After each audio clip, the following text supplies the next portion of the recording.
तो हम संख्याओं को समझने के लिए साथियों नंबर सिस्टम पढ़ते हैं। आज नंबर सिस्टम तो शुरुआत करते हैं अपनी, तो अच्छे से समझिए नंबर सिस्टम क्या होता है, क्या होती हैं संख्याएं।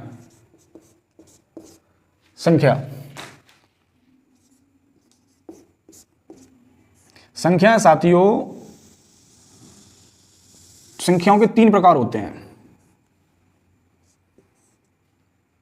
कौन से प्रकार होते हैं संख्याओं के? एक होता है वास्तविक संख्याएं, यानी कि रियल नंबर। एक होता है काल्पनिक संख्याएं, काल्पनिक संख्याएं यानी इमेजिनरी नंबर। एक होता है सम्मिश्र संख्याएं यानी कॉम्प्लेक्स नंबर। दोस्तों संख्याओं के 3 टाइप होते हैं, 3 टाइप ऑफ नंबर्स, यानी 3 प्रकार होते हैं संख्याओं के। वास्तविक संख्याएं यानी रियल नंबर, काल्पनिक संख्याएं यानी इमेजिनरी नंबर, और सम्मिश्र संख्याएं यानी कि कॉम्प्लेक्स नंबर। तो हम शुरुआत करते हैं वास्तविक संख्याओं से। वास्तविक संख्या क्या होती हैं? तो वास्तविक संख्याएं दोस्तों, अगर आपने 6 में 5 में जब गणित पढ़ते थे तो हमने एक शब्द टर्म सुना होगा, नंबर लाइन, यानी संख्या लाइन। नंबर संख्या क्या होती है, नंबर लाइन क्या होती है दोस्तों? किसी भी नंबर लाइन की शुरुआत हम 0 से करते हैं। ये है 0, यहां से होगी नंबर लाइन की शुरुआत। समय के शुरुआत से ही समय चला रहा है, समय की गणना कैसे की जाए, कैसे पता चलेगा कि कौन सी सन कब थी और कब से समय की शुरुआत हुई है और कहां जाके समय खत्म होगा, हमें ना स्टार्ट का पता है ना एंड का पता है। तो क्या है कि गणितज्ञों ने गणित को आसान करने के लिए, गणना को आसान करने के लिए, चीजें समझने के लिए नंबर लाइन का आविष्कार किया, नंबर लाइन का। तो नंबर लाइन क्या होती है? हम नंबर लाइन को मानते हैं 0 से, ये 0 है, यहां से नंबर लाइन की शुरुआत होगी। अब अगर हम 0 से आगे चलेंगे तो चीजें धनात्मक वे में आगे बढ़ेंगी, यानी पॉजिटिव वे में आगे बढ़ेंगी, और अगर 0 से हम पीछे की तरफ जाएंगे तो चीजें ऋणात्मक वे में आगे बढ़ेंगी, यानी चीजें माइनस में आगे बढ़ेंगी। ये बस आप याद रखना, यहीं से पूरी चीज आपको समझ में आएगी। तो यहां से 0 के बाद सादियों गिनती में क्या आता है? 1 2 3 4 5, ऐसे करके संख्याएं अनंत तक चली जाती हैं, इन्फिनिटी तक चली जाती हैं। ऐसे इधर 1 माइनस का -2 -3 -4 और लास्ट में जाके इन्फिनाइट अनंत तक जा रही है संख्या। इधर माइनस में जा रही है, इधर प्लस में जा रही है। अब यहां से 0 से लेकर के 1 तक, 1 से लेकर 2 तक, इनके बीच में भी तो कुछ होगा। 0 से स्टार्ट होगी, 1 से स्टार्ट होगा, 1.5 1.6 1.8 यानी 1.2 1.8, ऐसे करके 1 के बाद 2 आएगा, 2 के बाद 3 चलोगे, फिर बीच में कुछ आएगा 2.1 तो यानी अगर ऐसे कोई चीज आएगी, दशमलव में कोई चीज लिखी होगी, तो वो भी तो वास्तविक संख्या ही हुई ना। अगर दशमलव में कोई चीज है तो भी वास्तविक संख्या ही हुई, क्योंकि अगर हम 4 से 5 तक आएंगे, आप कोई भी संख्या बोलिए, कोई भी संख्या XYZ, हम उसको अपनी नंबर लाइन पर रख के देखेंगे।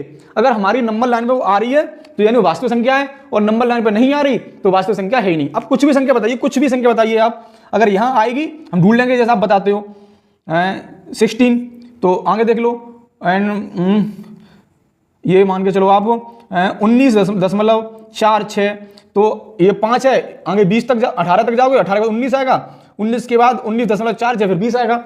यानी अगर जो दशमलव में भी संख्याएं आ रही हैं वो संख्याएं भी वास्तविक संख्याएं हैं हमारी। ये हमारी संख्याएं वास्तविक संख्याएं होती हैं। अब हम देखते हैं काल्पनिक संख्या क्या होती है। काल्पनिक संख्याएं वह संख्या जो वास्तविक नहीं होती, वो काल्पनिक होती हैं। काल्पनिक मतलब कपोल कल्पनाएं, जिनका अस्तित्व नहीं है। काल्पनिक संख्याएं अंडर रूट में, यानी इधर लिख लेते हैं काल्पनिक के लिए, थोड़ा सा इधर मैं एरो बना देता हूं, इधर से आप देखेंगे काल्पनिक। काल्पनिक का मतलब होता है ये वाली संख्याएं, यानी अंडर रूट में जो भी माइनस में संख्या होगी वो सारी संख्याएं काल्पनिक संख्या होगी। अंडर रूट में 25 है, इसका अगर आप वर्गमूल निकालोगे तो 5 निकल के आएगा। तो 5 तो संख्या यहां है, यानी इसका मतलब ये तो वास्तविक संख्या हो गई। तो यही समझने वाली बात है दोस्तों कि अगर रूट में कोई संख्या धनात्मक है, यानी प्लस में अगर कोई संख्या है तो वो वास्तविक संख्या होगी, और प्लस माइनस में कोई संख्या है, ऋणात्मक है, तो ऋणात्मक संख्याओं का घनमूल वर्गमूल नहीं निकलता। इस वजह से क्या है कि वो काल्पनिक संख्या होंगी। ये काल्पनिक संख्या होती हैं, इसको आयोटा बोलते हैं। यानी अगर कोई भी संख्या माइनस की है और वो रूट के अंदर है तो इसका मतलब यह है कि वो एक काल्पनिक संख्या है। आई होप ये आपको समझ में आया होगा और आप इसको याद रखेंगे। ये होती हैं काल्पनिक संख्याएं। अब हमारा एक बचता है सम्मिश्र संख्या, उसके बाद ये यहां तक क्लियर हो जाएगा, फिर हम उसको रफ करके आगे रियल नंबर को लेके चलेंगे। सम्मिश्र संख्या मैं आपको इधर बता देता हूं सम्मिश्र संख्या क्या होती है। चलो पहले इसको रफ कर देते हैं। चलो रफ नहीं करता, मैं इधर समझा देता हूं इस तरफ। सम्मिश्र संख्या क्या होती है? सम्मिश्र का मतलब होता है मिक्सचर, यानी मिक्स, यानी जो संख्याओं का निर्माण रियल नंबर और इमेजिनरी नंबर यानी वास्तविक संख्याओं और काल्पनिक संख्याओं के मिलने से होता है, उन संख्याओं को हम सम्मिश्र संख्या बोलते हैं, कॉम्प्लेक्स नंबर बोलते हैं। यानी ऐसे मान के चलो ये आपका हो गया सम्मिश्र संख्या, कॉम्प्लेक्स नंबर। इनका कोई ज़्यादा यूज नहीं होता कहीं भी कैलकुलेशन में सम्मिश्र संख्याओं का, काल्पनिक संख्याओं का। हमें जितनी भी गणित की गणना करनी होती है, हमें जितने भी एग्जाम में क्वेश्चन पूछे जाते हैं, हम या सवाल सॉल्व करते हैं, कुछ भी करते हैं, हमें ज़्यादा से ज़्यादा रियल नंबर के बारे में जानना चाहिए। रियल नंबर गणित है, गणित के बारे में आना चाहिए, इसलिए मैंने आपको बता दिया है। बाकी क्या है, रियल नंबर का जो महत्व गणित में होता है वो 99.9% होता है। इस वजह से हम इसको आगे लेके चलेंगे। तो आई होप यहाँ तक आपको अच्छे समझ में आ गया होगा। मैं आपको रिवाइज कर देता हूँ एक बार।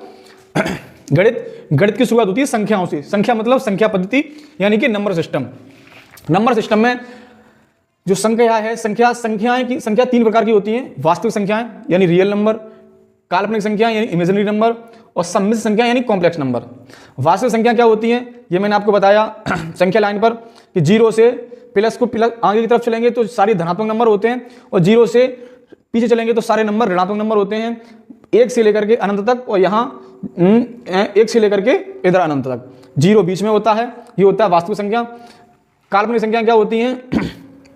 कोई भी संख्या अगर अंडर रूट में ऋणात्मक है, माइनस की संख्या है, तो वो काल्पनिक संख्या में उसकी गिनती की जाएगी। सम्मिश्र संख्याओं का निर्माण वास्तविक संख्या और काल्पनिक संख्या के मिलने से होता है, यानी कि ये एक सम्मिश्र संख्या है। यहां तक आपको समझ में आ गया होगा। अब हम यहां से आगे वास्तविक संख्याओं को लेकर चलेंगे। तो यहां तक आप अगर अपनी नोटबुक पे इसको नोट करना चाहो तो नोट भी कर सकते हो।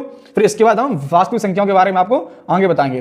दोस्तों बोर्ड सादा है, मार्कर सादा है, क्लास सादा है, बिना किसी डिजिटलाइजेशन और बिना डिजिटल बोर्ड के क्लास है, लेकिन कंटेंट आपको वही मिलेगा, दमदार मिलेगा। मैं एकदम बेसिक से आपको अच्छे से समझा के एक एक चीज समझा के चलूंगा आगे।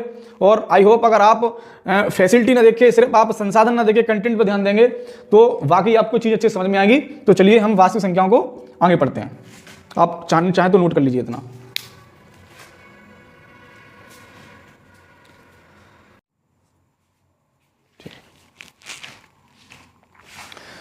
अब हम देखते हैं आगे रियल नंबर। रियल नंबर क्या होता है?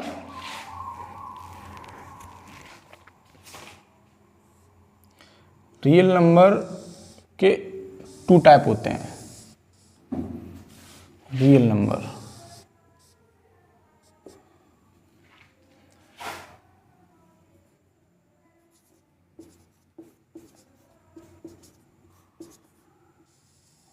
दशमलव यानी कि डेसिमल,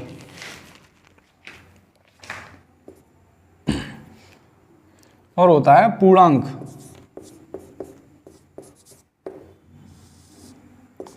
यानी इंटीजर।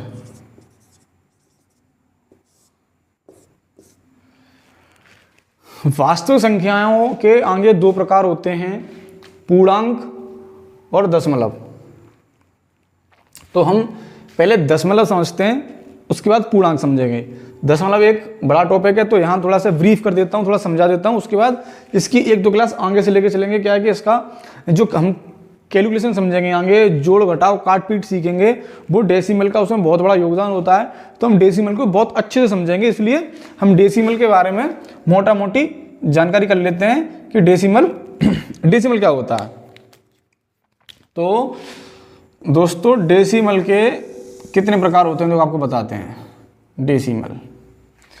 डेसिमल होता है यानी दशमलव होता है शांत दशमलव, शांत दशमलव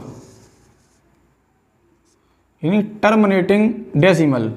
एक होता है अशांत दशमलव यानी जो कभी शांत ना हो वो अशांत दशमलव, अशांत दशमलव।